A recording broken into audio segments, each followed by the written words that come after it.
Hi అందరికీ నమస్కారం. ముందుగా మీ అందరికీ ఉగాది ఇంకా క్రోధి నామ సంవత్సర న్యూ ఇయర్, హిందువులకి న్యూ ఇయర్ నవవర్ష శుభాకాంక్షలు. ఉగాది అన్న తర్వాత ముగ్గులు, అన్ని సంబరాలు ఉంటాయి అన్నట్టు, వంటలు, పూర్ణం, భక్షాలు ఇవన్నీ ఉంటాయి. నాకైతే నా చిన్నప్పుడు గుర్తొస్తుంది అన్నట్టు. ఏ పండుగ వచ్చినా మా అమ్మ తొందరగా లేపేది. ఎందుకు అంటే ముగ్గుల కలర్ నింపడానికి, అంతే. మా అందరికీ పొద్దున ముగ్గుల కలర్ నింపడానికే లేపేది అన్నట్టు. మొత్తం గంటలు గంటలు కలర్స్ నింపుకుంటూనే ఉండాలి మేము. అదొక పని ఉంటుండే మాకు చిన్నప్పుడు. ఇప్పుడైతే చాలా గుర్తొస్తాయి అన్నట్టు చిన్నప్పుడు చేసినవి అన్నీ. ఏకవీర తొందరగా ఈరోజైతే తొందరగా లేచింది. లేవగానే బయట వచ్చి చూసి, అమ్మ ముగ్గేసిందని చూసింది. నేను చెప్పిన నేను ముగ్గేసిన, నడు చూద్దు అని తీసుకపోతే ఇక ఆ ముగ్గు దగ్గర నుంచి లేసుడే లేదు. ఇక అమ్మ సూపర్ వేసినావు, పువ్వు వేసినావా, నువ్వు వేసినావా అని అక్కడనే కూర్చొని ఉన్నది. అదేం నాకు వంట చేయనిస్తుంది. ఇక ఈరోజైతే పండుగ అయినా మెల్లగా ట్రై చేసిన వంట చేయడానికి. దానికి చూసుకుంటా ఇవాళ పూర్ణం భక్షాలు అయితే చేశాను. పూర్ణం ఎలా చేయాలి అనేది మా అత్తమ్మ అయితే నాకు నేర్పించింది అన్నట్టు. ఇట్లా గంట పెట్టిన తర్వాత అది పడిపోవద్దు అన్నట్టు, స్టిఫ్గా అట్లనే నిల్చోవాలని చెప్పింది. ఏకవీర అల్లరి నా వంట ఇక ఉగాది పండుగ రోజైతే అలా సాగిపోయింది అన్నట్టు. వంట అంతా చేసిన తర్వాత కొద్దిగా రెస్ట్ అయిన తర్వాత సాయంత్రం అయితే మేము రాముడి దర్శనం కోసం అయితే వెళ్ళినాము. వీడియో కంటిన్యూగా చూడండి. ఈరోజైతే మీకు ఈ వీడియోలో రాముడి దర్శనం అయితే తప్పకుండా అవుతుంది. అలాగే భద్రాచలం గుడి కూడా మీకు చూపెడుతున్నాను. ఇలా ముగ్గేస్తారన్నట్టు రాముడు వచ్చే ముందు. మీరే చూడండి. నేనైతే దర్శనం చేసుకున్నాను. మీరు కూడా రాముడి దర్శనం అయితే చేసుకోండి.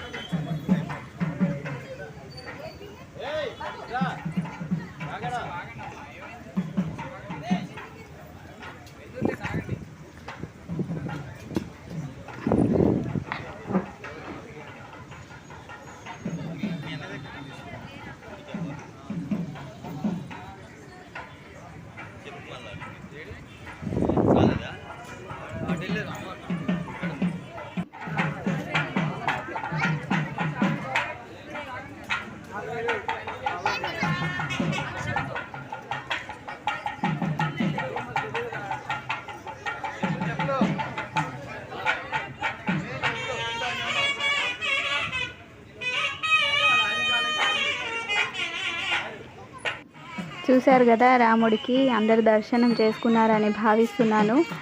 నాకైతే రాముడికి చూడంగానే ఇట్లా చూస్తూనే ఉండాలి అని అనిపిస్తుంది. ఇది తిరుగది సేవ అన్నట్టు. కొన్ని స్పెషల్ డేస్కి రాముడు ఇట్లా తిరుగది సేవకు వస్తారు అన్నట్టు.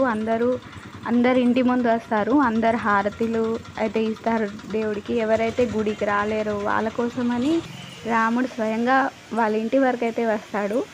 గ్రేట్ కదా ఇక్కడ ఉన్నది. నేను చూసి నాకైతే మంచిగా అనిపించింది అన్నట్టు. నాకు భద్రాచలం అని ఊరు తెలుసు, గోదావరి సినిమా అది చూశాను కదా, మీరు కూడా చూడొచ్చు.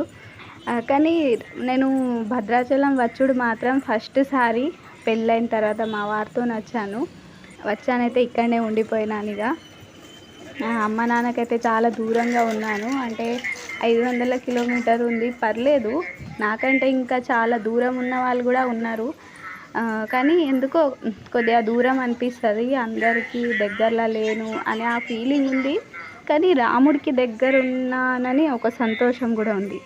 అంటే బాధ అనిపించినా, సంతోషం అనిపించినా కూడా గుడికి వెళ్తే అదైతే సాల్వ్ అయిపోతుంది.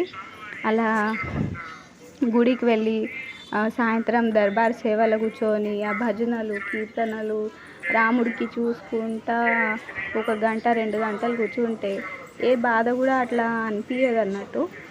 అందరూ దగ్గర వాళ్ళే అట్లా అన్నట్టు ఫీలింగ్ అయితే వచ్చేస్తుంది. నేనైతే అలానే చేస్తా అన్నట్టు. ఇంకా గుడికి వెళ్ళిన తర్వాత అయితే ఖచ్చితంగా గోశాలకైతే తప్పకుండా వెళ్తాము. ఆవులైతే ఉన్నాయి. ఏకవీరకైతే చాలా ఇష్టం ఆవులకు చూసుడు. ఎప్పుడైనా చూడాలనిపిస్తే అంబా అంబా అంటది. వెళ్తాం అన్నట్టు అట్లా గార్వం చేపిస్తారు. ఆవు మీద నుంచి అట్లా చేతు పెట్టి దానికి గార్వం చేస్తే అదొక ఫీలింగ్ ఉంటుంది. తర్వాత ఇది మెయిన్ ఎంట్రన్స్ అన్నట్టు గోశాల ముందు నుంచి రాముడి గుడి, భద్రాచలం గుడి మీకైతే చూపిస్తున్నాను. ఎవరైతే రాలేరో భద్రాచలంకి వాళ్ళు ఈ వీడియో చూడొచ్చు. వాళ్ళని అందరికీ షేర్ చేయండి, చూస్తారు. నా చిన్నప్పుడు అయితే మా ఇంట్లో చాలా ఆవులు ఉండేవి. నాకు అంతగా ఏం అనిపించదు, కానీ ఇప్పుడైతే ఆవులు లేవు కదా అని అదే అక్కడ గోశాలకు వెళ్ళి అట్లా ఆ లోటు తీర్చుకుంటాను అన్నట్టు.